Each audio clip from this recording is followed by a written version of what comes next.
Completely with Professor Sachs's comments. I do not have a prepared text. I was asked to do this less than a day ago. No one suggested what I might say, and of course, no one even asked me what I would say.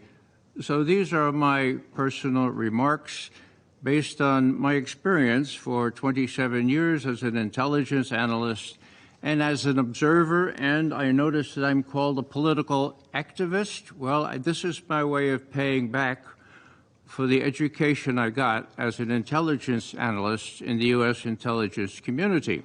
When I became a professional analyst and chief of the Soviet foreign policy branch at CIA, I was able to tell the president and Henry Kissinger that the Russians were really interested in putting a cap on the arms race. Suffice it to say, I was instrumental in the anti-ballistic missile treaty signed in May of 1972. I was there. 30 years of strategic stability. 30, count them, 3 decades. Let me just point out that when I was in Germany last, there was a button that one put on the lapel and it said, Putin verstehe. Okay? Now, those of you who know German know that that means someone who understands Putin. And I thought to myself, wow, somebody is interested in understanding Mr. Putin? And my friend said, no, no, no, Ray, for God's sake, don't wear that button. That's a pejorative. That means you're in Putin's pocket. Now, verstehen comes from the word stehen, to stand, okay? If you can't understand where people stand, you can't understand what bothers them. And what bothers Mr. Putin, as well as membership in NATO for Ukraine, is the emplacement of these holes already operational in Romania and Poland, right on the periphery of the United States. They are disguised as ABM systems, but they can easily accommodate cruise missiles and, as I say, hypersonic missiles. Now, there was a motto in the recent German demonstrations.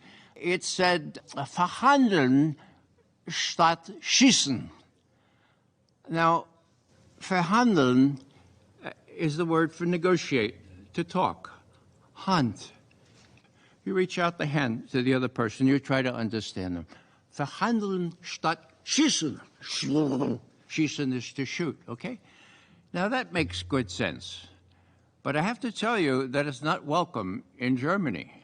A good friend of mine, Heinrich Bücker, has been convicted of saying we ought to put ourselves in the shoes of Mr. Putin, and we ought to realize the far-right influence in the government of Kiev.